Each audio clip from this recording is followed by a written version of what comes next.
efek yang terjadi ketika orang tersebut menjadi korban sihir tabwir. Pertama,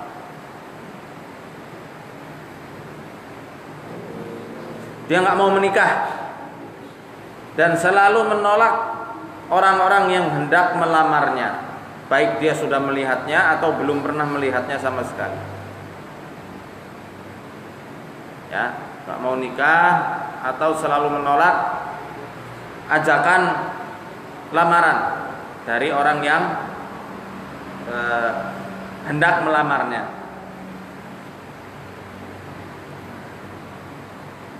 Korbannya itu akan merasa sesek dadanya dan seperti tercekik ketika ada orang yang membahas masalah pernikahan. Saya kayak tercekik, tersiksa, atau dada itu jadi sempit. Ini bahasa kiasan ya. Bisa jadi hal yang demikian betul-betul tercekik, bisa juga sesek secara nyata, atau dalam arti lain dia marah besar, sedih, dan langsung hilang keceriaannya ketika ada orang yang bahas masalah pernikahan. Kapan nikah? Oh, langsung itu tanduknya keluar. Kapan nikah? Langsung jadi Wolverine ya. Kukunya keluar semua itu. Nah itu bagi salah satu bagian dari tabwir, sihir untuk mencegah seseorang dari pernikahan. Yang ketiga, banyak was-was dalam hatinya. Kapan nikah? Sudah mau nikah, was-was. Aduh, yang sana lebih ganteng, lebih soleh, kemana ya? Laki-laki juga lain. Wah, ada yang lebih cantik ini, lebih soleha misalnya. Terus seperti itu sampai akhirnya dilamar sama malaikat maut. Karena nggak nikah. Ya, akhirnya jomblo seumur hidup. Nah, ini was-was itu dari setan pastinya. Kebanyakan was-was wal uzlah. Uzlah itu sukanya menyendiri. Tidak suka kalau ditanya orang. Gimana kabar, Mbak? Baik. Jalan. Wah, judes sekali, Pak. Jutek. Itu juga laki-laki. Pengennya menyendiri, asik dengan dunianya sendiri. Ini termasuk bagian dari sihir tabwir, atau dalam pembahasan lain termasuk bagian masul isqi, dia dicintai sama bangsa jin. Ya, tapi ingat, ini bahasan kan sudah masuk masalah sihir ya. Ada bahasan lain secara sisi psikologis yang mesti juga dibahas. Tapi itu nanti kapan-kapan harus mengundang pakar psikologi ya. Apa sih yang menyebabkan orang itu takut menikah? Itu ada nanti sebab-sebabnya. Jadi tidak semua karena sihir, tapi pasti karena jin. Ingat, tidak semua karena sihir, tapi pasti ada ulah jin di situ. Ada ulah setan yang ganggu dia. Ya.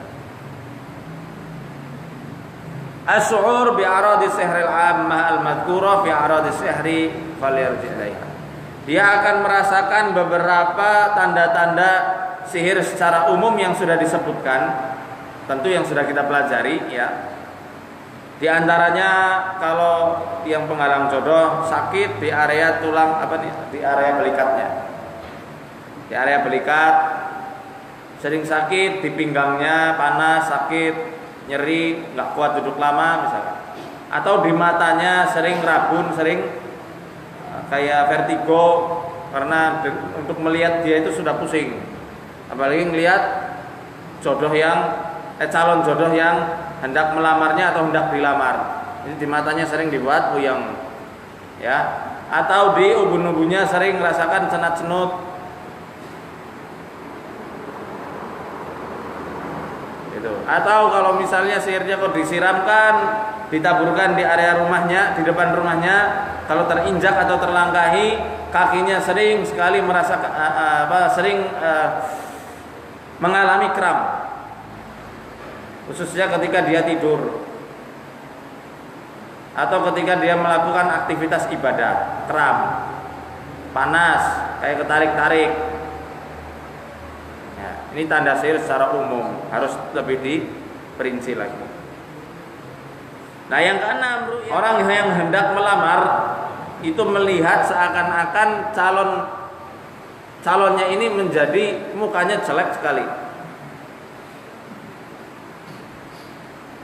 Saya punya saudara, tinggalnya di Sokaraja aja sih. Saya sudah pernah cerita kali ya. Saudara saya ini cantik, masya Allah, putih, tinggi semampai. Betul, saya nggak bohong. Tapi banyak orang yang mau melamar, tapi ketika mau melamar saudari saya ini, bukan saudari, maaf, saudari saya ini, si pelamarnya itu melihat, si laki-lakinya melihat seakan-akan beliau ini luar biasa jelek. Bahkan puncaknya yang bikin saudari dan keluarga itu jadi terheran-heran, bertanya-tanya, itu ketika ada orang yang terakhir melamar dia melihat wajah dari saudari saya ini keluar gadilnya. Gadil apa? Taring. Keluar taringnya. Ternyata ketika istikharah, banyak tahajud, minta sama Allah Subhanahu wa taala, itu ditemukan kembang yang ditaruh di pojokan rumahnya. Ya, kembang yang sudah berlayu itu. Dan ada di sofanya. Di sela-selanya itu. Saat itu semua dibuang, dibacakan ayat-ayat ruqyah. Alhamdulillah sekarang sudah punya anak, sudah menikah, berhasil itu ya. Beruntung yang melamar setelah sihirnya itu lepas. Ini kisah nyata, wallahi ya, itu saudari saya sendiri. Kompleks Sokaraja Tengah aja ada yang demikian.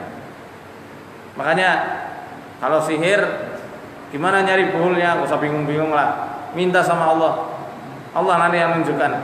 Buhul ketemu, alhamdulillah itu bonus. Nggak ketemu ya alhamdulillah, nggak usah nyari buhulnya, matikan aja HP-nya. Ingat prinsip kemarin, prinsip wifi dengan HP. Wifi-nya nggak temu di mana, wifi-nya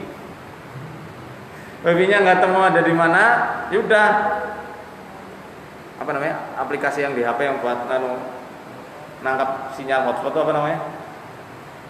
Pokoknya itu yang gambar yang kayak payung itu deh, matiin aja itu. Kan lepas sudah internetnya nggak ada penghalang lagi, lepas. Jadi salah satu di antara kedua belah pihak ini harus ada satu yang diputuskan. Kok kalau misal buhul sudah ketemu ya, wifi-nya kita matikan, kok masih ada sinyal?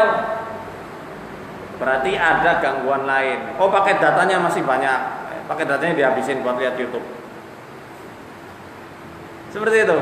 Misal sihir nih, buhulnya udah ketemu, kok gangguannya masih ada? Pasti ada gangguan lain selain sihir itu.